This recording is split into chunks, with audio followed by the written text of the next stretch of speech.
Idealización en la vida personal y colectiva. Estas son cuestiones tan complejas, cuestiones que en general se prefiere evitar. Comprendo también este punto de vista, hasta lo comprendo mejor que el mío, pero a las que yo he dedicado toda mi existencia. Franz Kafka. Como momento, tal vez, en ciertas circunstancias, la idealización sirva para construir un medio de contraste que haga resaltar la malignidad de aquello que en efecto merezca ser rechazado. Sin duda la idealización hace parte del proceso de pensamiento y del trabajo propio de la poesía, y no hay en realidad ninguna relación ecuánime de objeto, y esto no por algún defecto o imperfección esencial, sino porque la relación de objeto como tal, trátese de objetos externos o internos, es siempre idealizadora persecutoria, precisamente en lo que tiene de relación y no es nunca una simple constatación. Por lo demás, este fue nuestro origen y toda relación posterior conserva en alguna medida la huella de ese modelo original.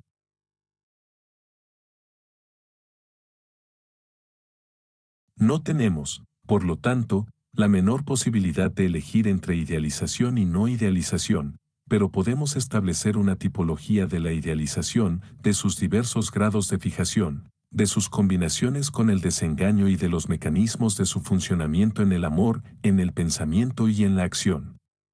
La exigencia de un realismo que estuviera protegido de antemano contra toda desilusión, que en su deseo de ahorrarse todo desengaño por temor a que resulte un duelo demasiado doloroso, quisiera la garantía previa de que su objeto, el objeto al que otorgaría su fe y su entusiasmo, no lo defraudará jamás, hace parte, ella misma, de la economía de la idealización, ya que se dirige a través del objeto, a través de su reserva, su sospecha y su desengaño preventivo sobre el valor real del objeto, a la confiabilidad de un sujeto omnisciente capaz de captar al otro como transparencia y previsibilidad. La idealización como bloqueo del pensamiento y de la acción. Podemos considerar aquí el problema en sus términos más generales. La idealización del fin, de la meta o del resultado esperado, se considera frecuentemente como un acicate para la lucha y para la apreciación crítica de aquello contra lo que se lucha en el terreno de la historia personal o colectiva.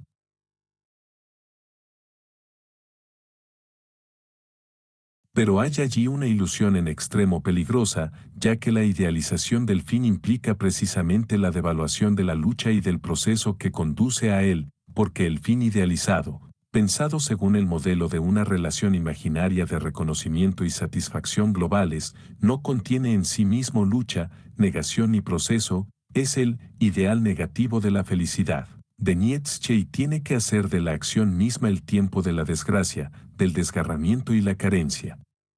Y precisamente por esto la acción no se sostiene si no puede ser a su turno idealizada, y no porque contenga ya en sí, dialécticamente, el sentido de aquello que persigue, prefigurando el mundo que piensa construir, determinándose como posibilidad real, es decir, como existencia actual, de la negación misma, de aquella vida cuya carencia determina la lucha, sino porque al contrario tiene que alimentarla con el mismo tipo de falsificación de que ha sido objeto el resultado.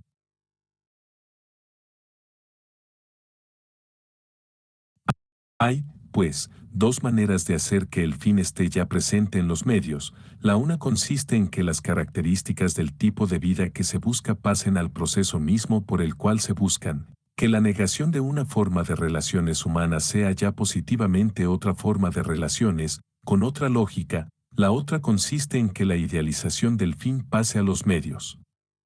Pero, ¿cómo se lleva esto a cabo si los medios son inevitablemente una lucha y el fin está planteado como reconciliación final y supresión de la lucha?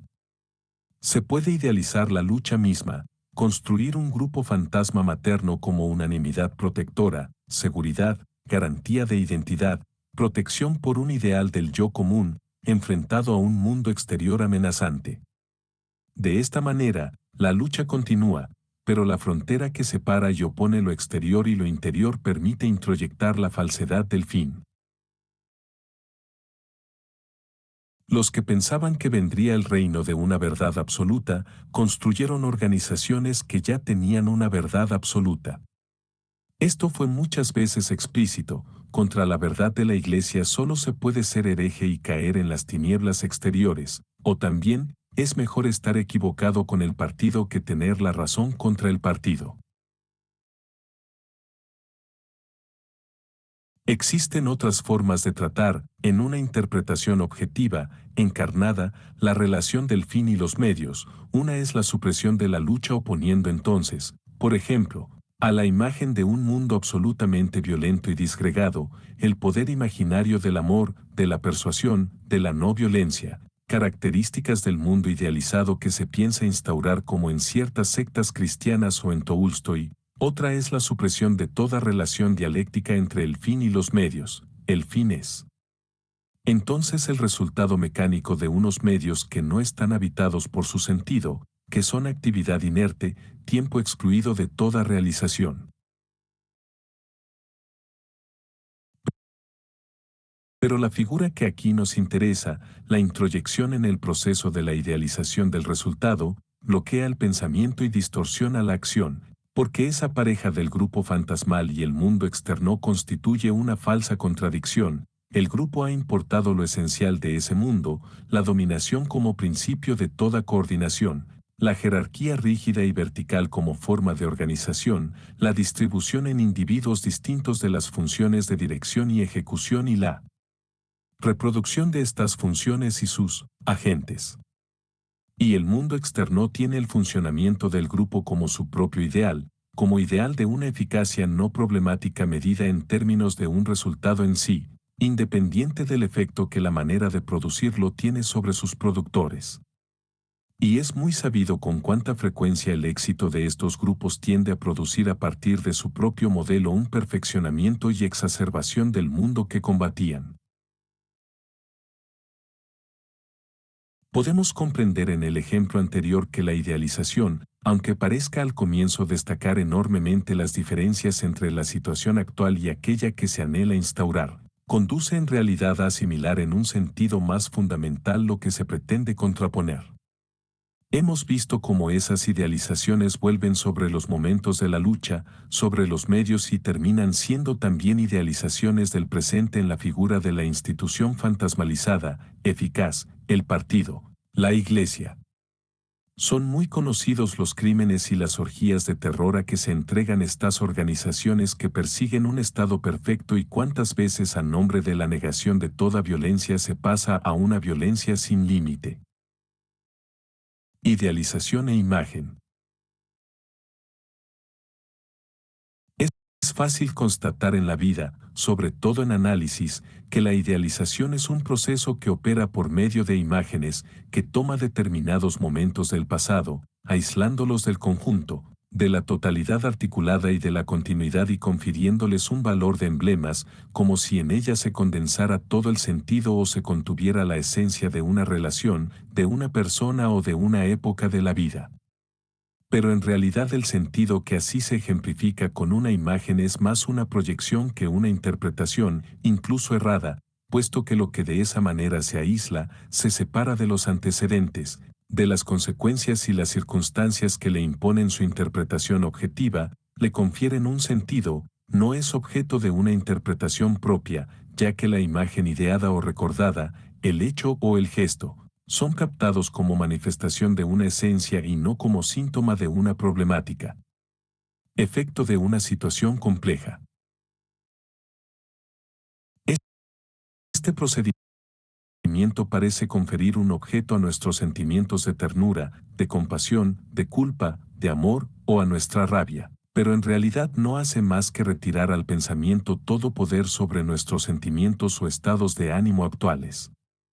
Ya que el poder corrector del pensamiento, y es este el que temporaliza, es el poder de sostener la complejidad como tal, en su diversidad articulada, en lugar de desmembrarla en imágenes, acontecimientos, hechos, gestos y palabras entre los cuales siempre podrá escoger aquellos que correspondan a nuestros sentimientos actuales y que nos permitan creer que los recibimos como un efecto de la esencia del objeto que se manifiesta en la imagen.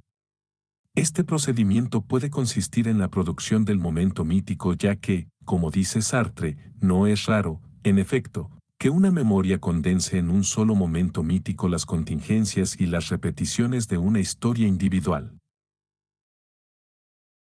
Y esto es válido, como se sabe, tanto para la memoria individual como para la memoria colectiva que produce igualmente su momento. Levi Strauss mostró muy bellamente hasta qué punto la ideología política y el relato histórico tienden a producir estos momentos míticos. Para el hombre político y para quienes lo escuchan, la Revolución Francesa es una realidad de otro orden, esquema dotado de una eficacia permanente que permite interpretar la estructura social de la Francia actual, los antagonismos que en ella se manifiestan y entrever los lineamientos de la evolución futura. Así se expresa Michelet, pensador político al mismo tiempo que historiador: aquel día todo era posible, el porvenir se hizo presente, es decir, ya no había más tiempo, fue un relámpago de la eternidad. 1. De esta manera, en medio de un relato histórico se detiene el tiempo y se produce el acontecimiento intemporal, a la vez irreversible y premonitorio. También en la vida personal el acontecimiento absoluto, irreversible y premonitorio se produce continuamente, sea con características catastróficas o fundadoras de una nueva vida. El objeto vinculado a este acontecimiento es el objeto idealizado.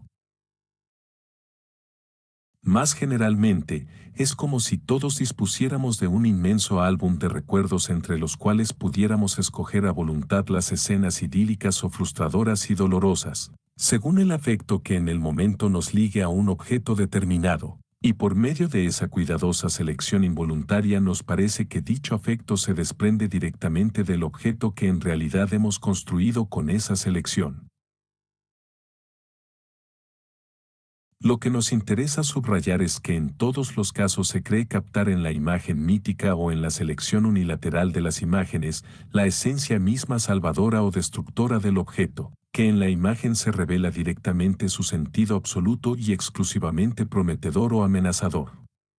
No sobra insistir en que el proceso de idealización que aquí trato de describir no se refiere solamente a la idealización en el sentido del objeto bueno, sino igualmente a la idealización en el sentido de la producción del objeto malo o perseguidor. Incluso es frecuente que los dioses de las religiones abolidas se conviertan en los demonios de las nuevas religiones. Esto se ve también en política.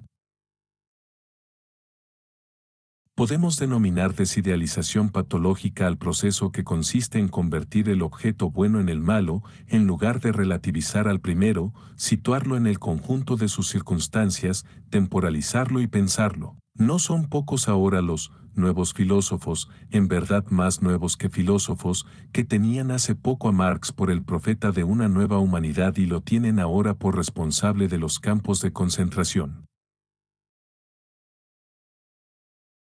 Pero volvamos ahora al fenómeno del sobreinvestimiento selectivo de ciertas imágenes y del anhelo de captar en ellas la esencia misma del objeto.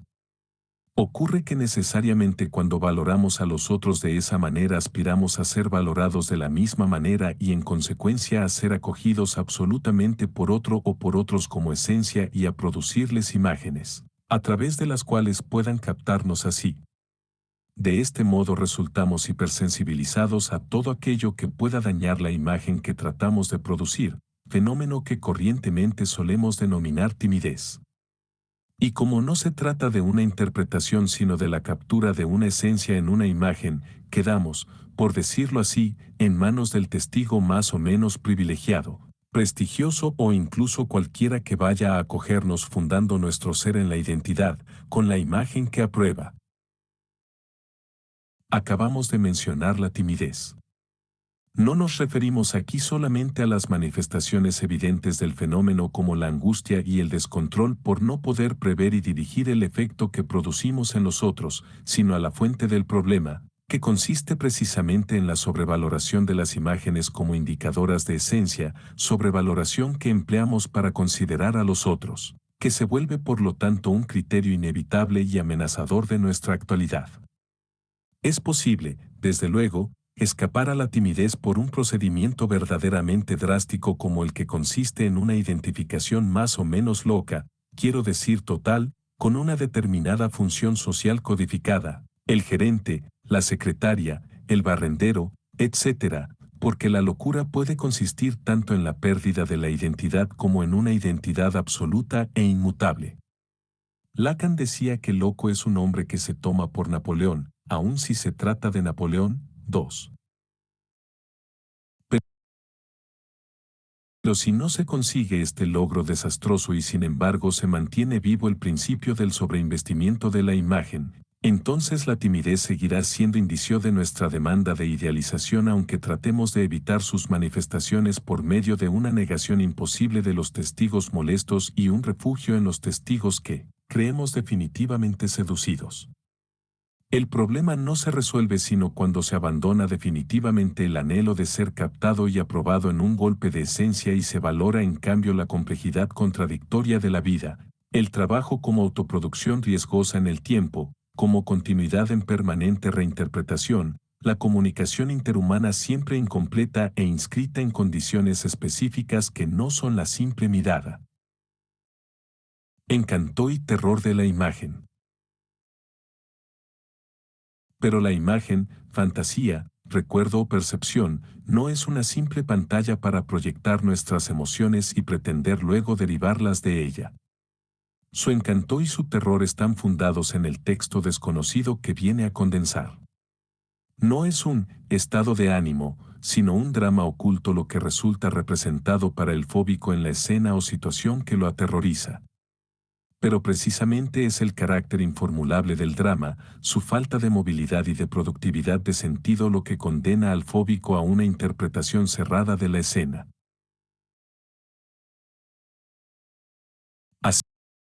Asimismo, en el otro extremo de la vida, están las imágenes del amor-pasión, gestos, actitudes, rasgos y acentos en los que se lee condensada, no ya la amenaza de una identidad precaria sino la promesa de una nueva identidad, la esperanza de una mirada que denuncie la precariedad del esquema de comportamiento en que veníamos repitiéndonos y abra un margen de confianza para intentar otra cosa, de una mirada que apruebe posibilidades latentes que nunca pudieron ser ejercidas porque los seres para los que esencialmente existíamos no podían soportarlas.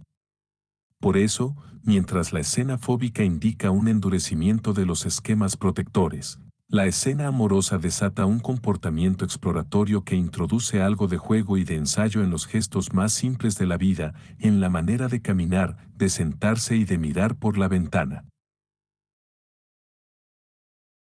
No se trata, por lo tanto, de llevar a cabo una crítica general de la imagen, como las intentadas por Sartre en su primer periodo, ni es suficiente tampoco una simple refutación de la empresa, en efecto absurda, de capturar en una imagen el sentido que solo puede generarse en un texto, en un proceso, en un conjunto determinado de relaciones.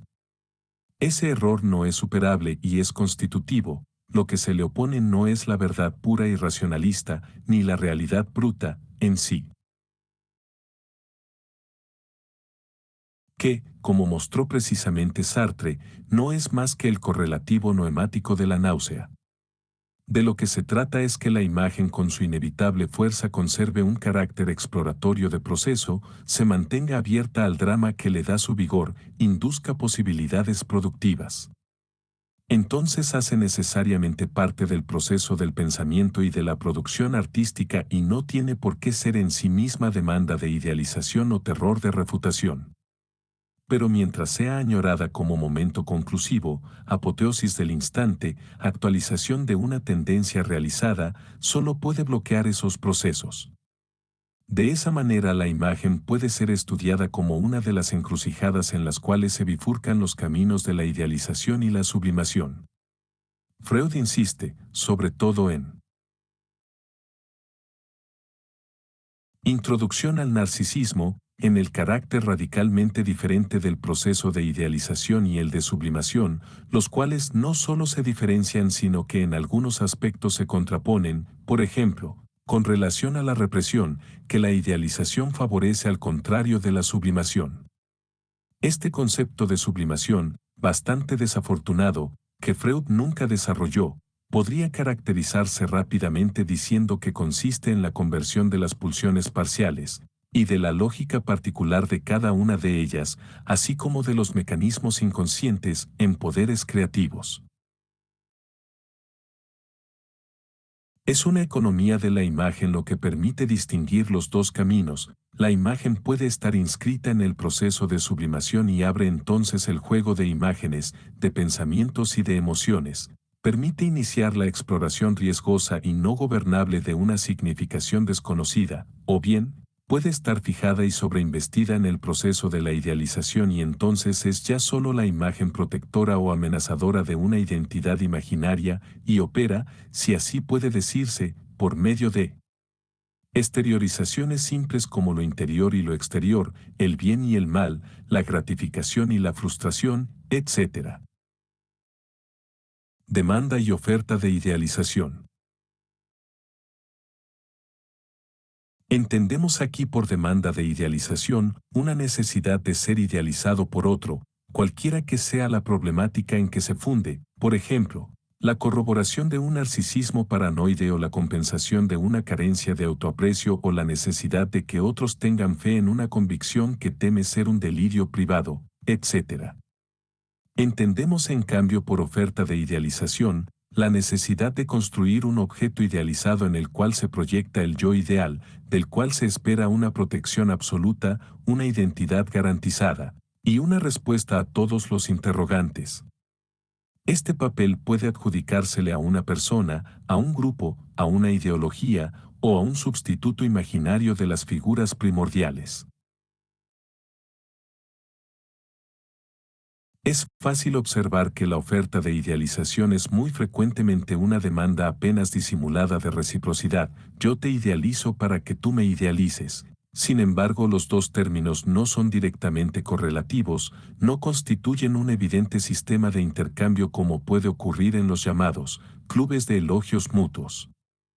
Por el contrario, la demanda y la oferta de idealización, si tomamos el término en el sentido fuerte que aquí nos interesa, es decir, vinculado a las necesidades de la identidad y a la organización del deseo y despojados de todo carácter, consciente o preconscientemente instrumental, pueden y suelen ser dos fenómenos perfectamente diferenciales y que solo se requieren el uno al otro precisamente en la medida en que se contraponen y se fijan en sujetos distintos.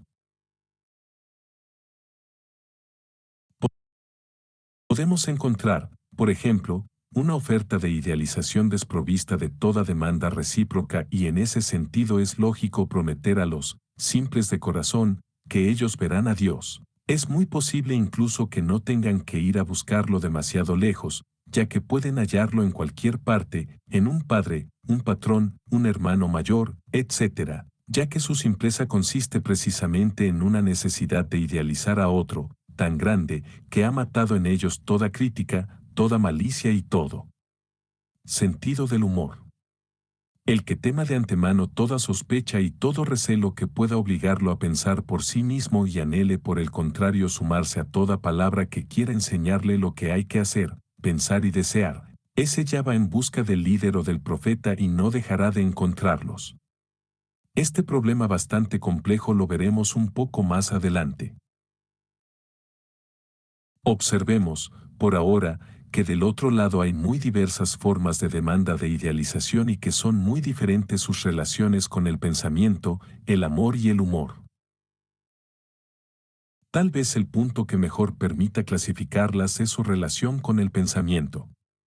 Tomemos, en primer lugar, el caso de una demanda de idealización global en forma de una aprobación incondicional dirigida selectivamente a un objeto determinado, la madre y las figuras materna y sebels. Demanda que requiere continuamente la prueba de su incondicionalidad y por lo tanto, no tiene por qué dar nada a cambio, ni realizaciones, ni protección, ni amor, ni coherencia, como ocurre en el caso del marido o el amante atarbán que se ofrece a la adoración de la sierva víctima en el narcisismo de su ser falo, o el caso de la bella indolente incorregible, del que constituye un magnífico ejemplo el capítulo cuarto de El eterno marido, de Dostoyevsky, la mujer, el marido y el amante, o el del jefe que solo se siente verdaderamente acatado cuando logra la sumisión ciega a su arbitrariedad, o el del hijo calavera,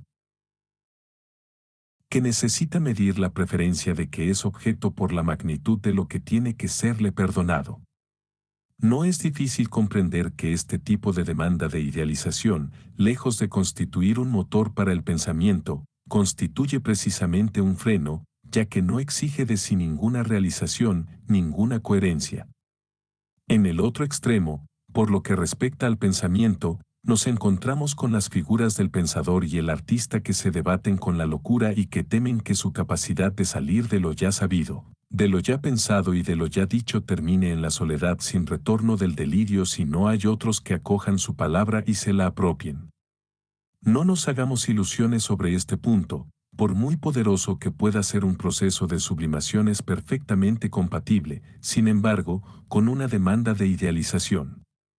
Nos asombramos a veces de la susceptibilidad de los grandes maestros frente a las menores divergencias de sus discípulos. Disidentes. Es como si necesitaran contar con un amplísimo margen de confianza, por qué no decir de fe, para que el fondo de su pensamiento pudiera ser realmente captado. Porque ninguna teoría está protegida contra el delirio y ningún pensador contra la demanda de idealización. Porque oír no es solamente seguir un encadenamiento de razones lógicas, sino también participar en una experiencia, ponerse en el lugar del otro, y en esto interviene necesariamente la identificación y el amor. No hay ilusión más ingenua que la de creer que se puede vivir sin ilusiones, ni fe más ingenua que la de creer que se puede pensar sin fe. Lo que realmente importa, sin embargo, es saber en qué medida el proceso vital e intelectual es capaz de volver críticamente sobre sí mismo, de ser revisionista, o si por el contrario se conserva patológicamente ortodoxo. Pero es allí precisamente donde está el gran peligro, porque desde la idealización y el amor se corre el riesgo de aceptar cualquier cosa y, por ejemplo, de no aprender ya nada, sino solamente recibir una revelación. La revelación es el momento en que un drama personal informulable, que solo puede hablar por medio de inhibición, síntoma y angustia, encuentra de repente la posibilidad de alcanzar una forma de existencia colectiva en la palabra del profeta, en el texto, en el discurso del otro, o del otro, el amante. El conflicto privado encuentra que no tiene que seguir condenado al silencio, que puede tomar la palabra y que se reconoce en una palabra y ve en ella sus temas, sus desarrollos ocultos y su sistema. Y en los hombres a quienes esa palabra liga, religiona. Sus hermanos y sus destinatarios ideales como también en todos aquellos a quienes el mismo malestar, la misma opresión silenciosa que él tuvo, hace candidatos de la elección para la conversión, y a los cuales podrá ofrecer la evidencia fulgurante que él recibió. Caen entonces verdaderas lenguas de fuego y se puede predicar en todos los idiomas de la tierra, aunque, naturalmente, no todos los hombres reciben la palabra, ya que hay muchos sordos de corazón. Pero de todas maneras podemos predicar. Hermanos míos, abandonad vuestras neurosis vergonzantes y sumaos conmigo a esta neurosis desvergonzada, abandonad la mentira de esa particularidad impotente y sufriente y venid conmigo a la verdad que está en vosotros, pero que no ha sido reconocida y elevada a la exaltación de una comunidad. Entonces ya no tendréis que afirmar vuestros pequeños intereses privados, ya que juntos podremos descartar la realidad dispersa e inmanejable y fundar el reino de nuestro sueño, el reino de Dios. Pero después de anunciar esta buena nueva, de ofrecer este regalo absoluto, ¿qué decir de aquellos que se niegan a recibirlo, que se empecinan en las sendas perdidas y se aferran a sus mezquinos intereses y conflictos privados?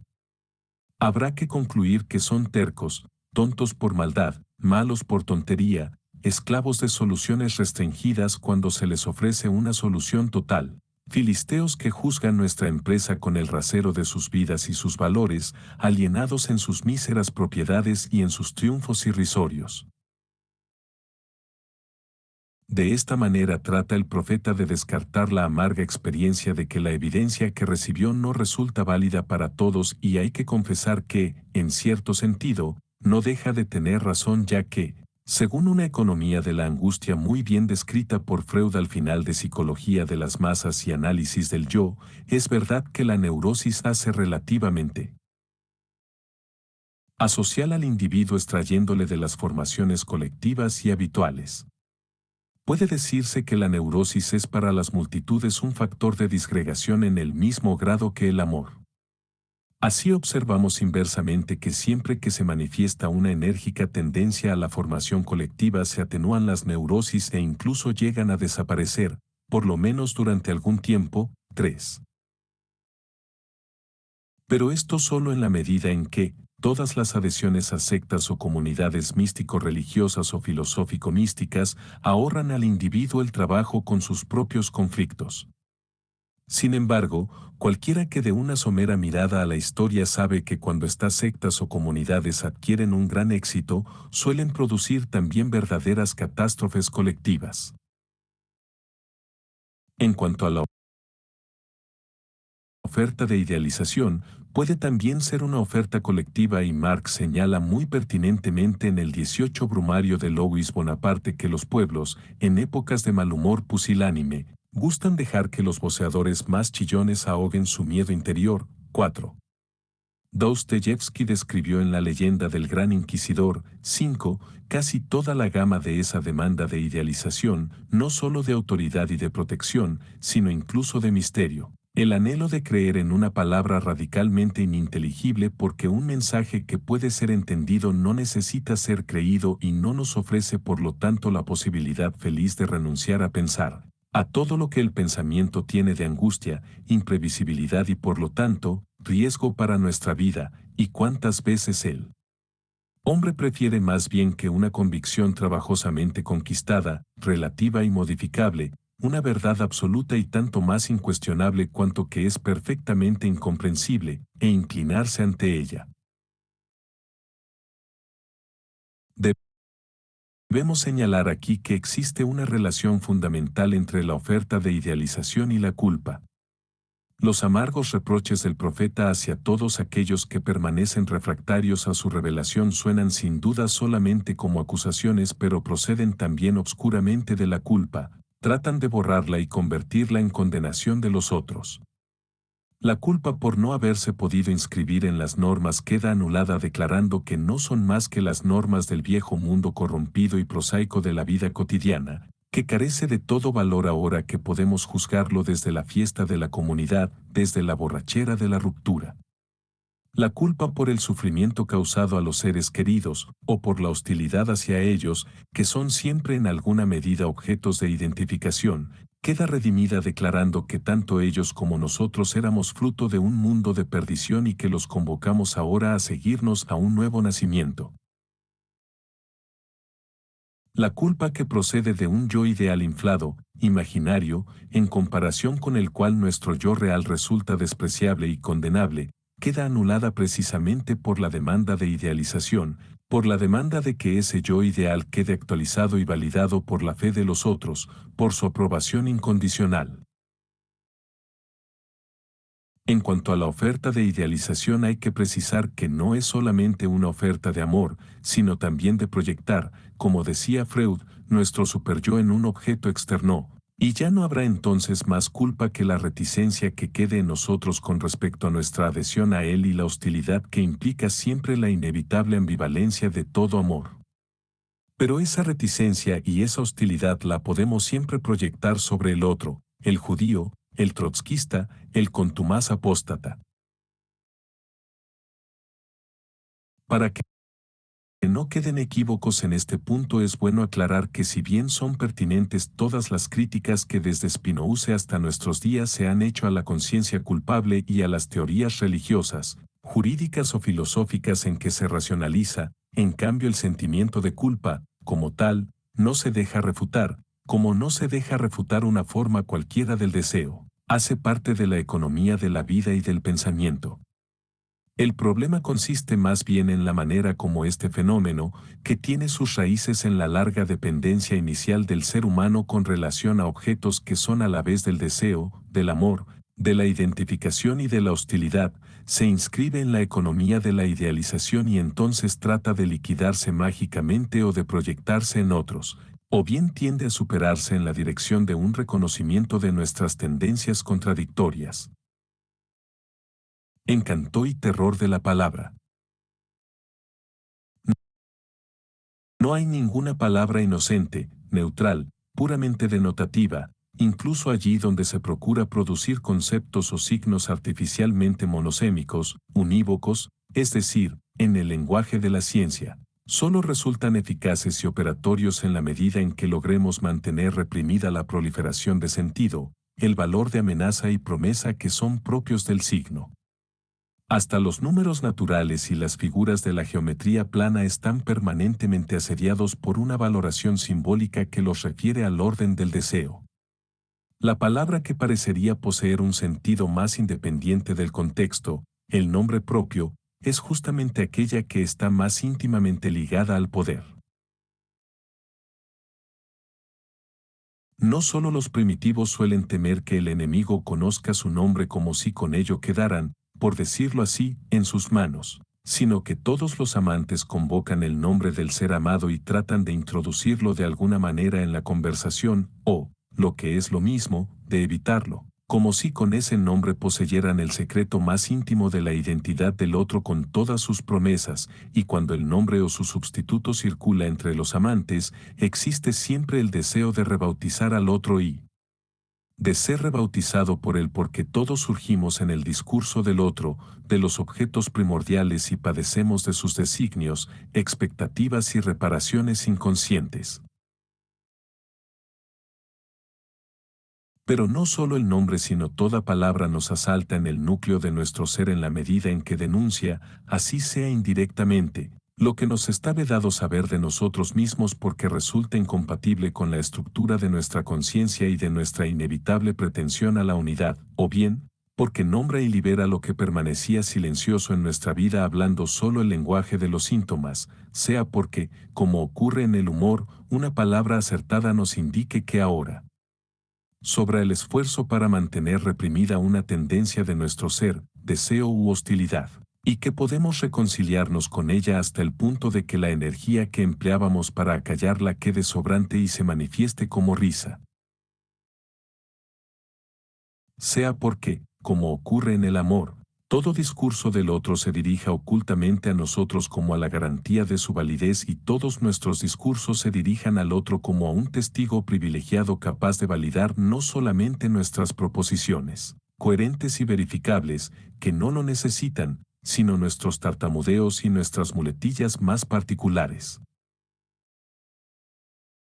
Hace casi 30 años Lacan reprochaba con razón a Freud el haber dejado en la sombra la fuerza de la palabra en su capítulo sobre las masas artificiales, la iglesia y el ejército, y decía, la ironía de las revoluciones consiste en que engendran un poder tanto más absoluto en su ejercicio, no como se dice porque sea más anónimo sino porque está más reducido a las palabras que lo significan. Y más que nunca por otra parte la fuerza de las iglesias reside en el lenguaje que han sabido mantener. 6. En efecto, el poder que pretende amar a todos sus súbditos, protegerlos y trabajar por su bien, demanda ante todo ser objeto de una idealización muy precisa, ser idealizado como el emisor de una palabra no cuestionable, no solamente de la palabra que designa el conjunto de lo prohibido, lo permitido y lo obligatorio, sino de la palabra que interpreta en general el sentido de las conductas y los acontecimientos y finalmente enuncia la verdad. El emperador Justiniano, y nada menos que en un texto sobre la Santísima Trinidad, dice, aquellos que no piensan como nosotros están locos. 7. Y parece que algunos psiquiatras soviéticos son todavía sus fieles discípulos.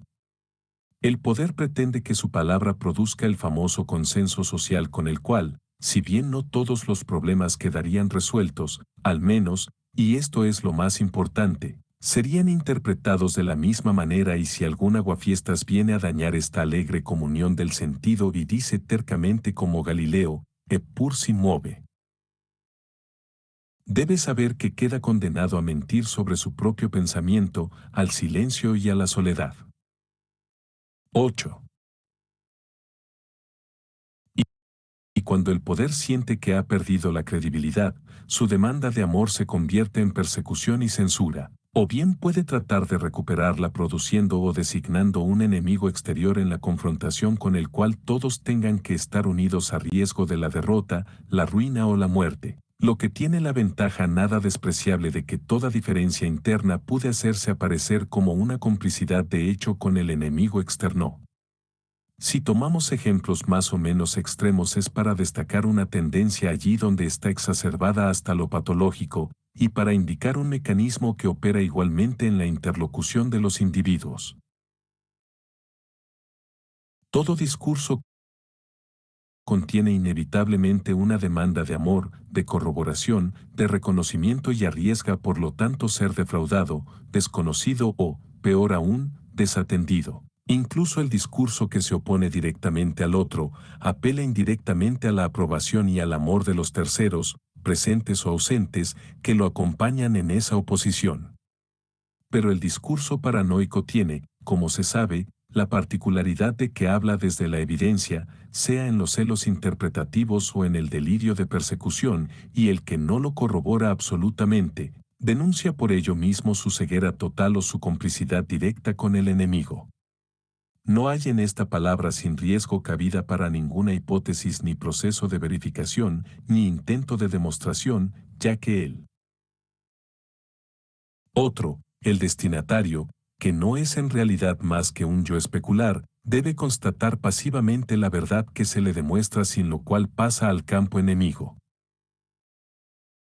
En una organización psíquica muy diferente, nos encontramos con el temor a ser invadido por el pensamiento del otro, habitado por su palabra, despojado por lo tanto de una palabra propia y, en consecuencia, anulado como sujeto del pensamiento y del deseo.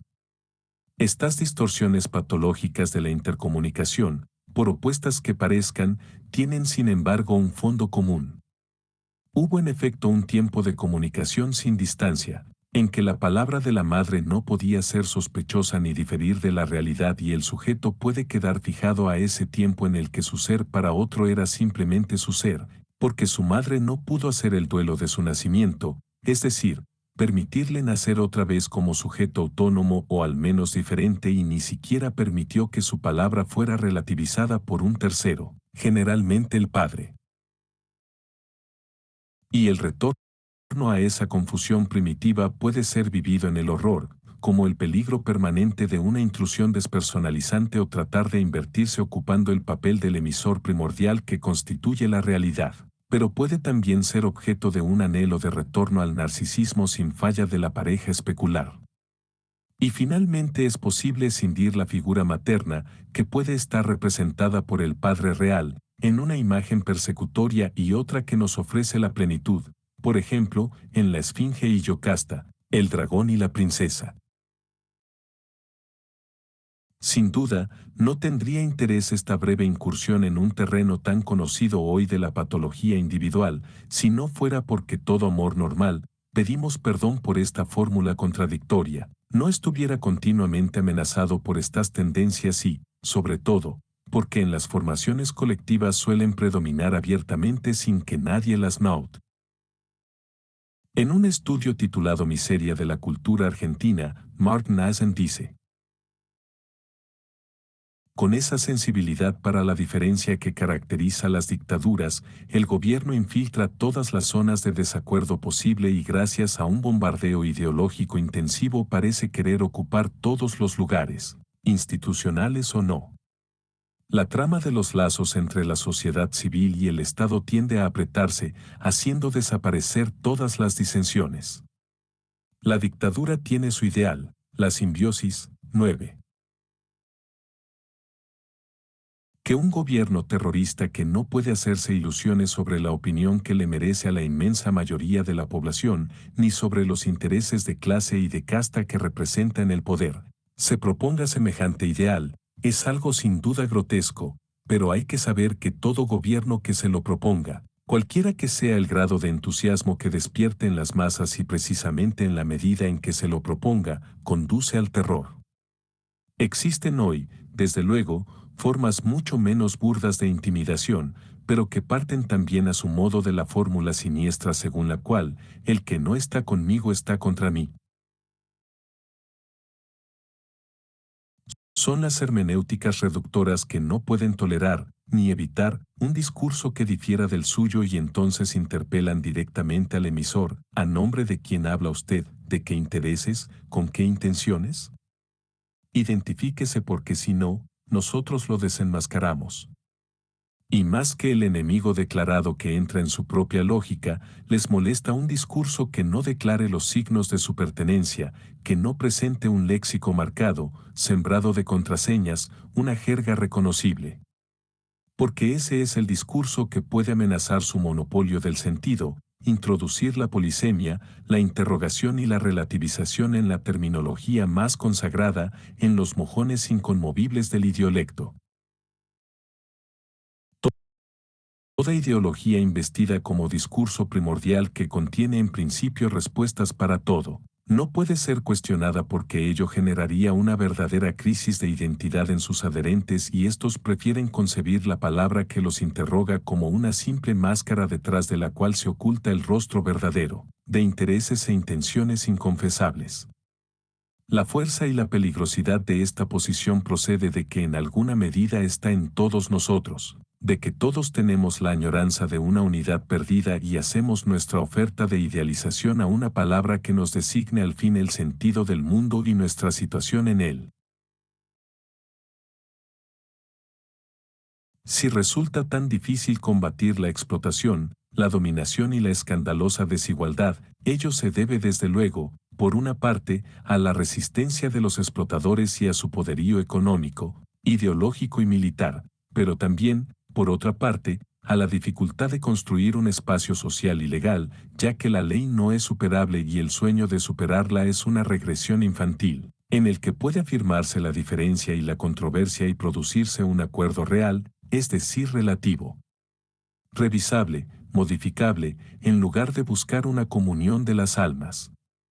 Reconocer que nunca se podrá escapar del todo a las peripecias de la idealización es ya una manera de evitar la tentación trágica de tratar de encarnarla en la realidad.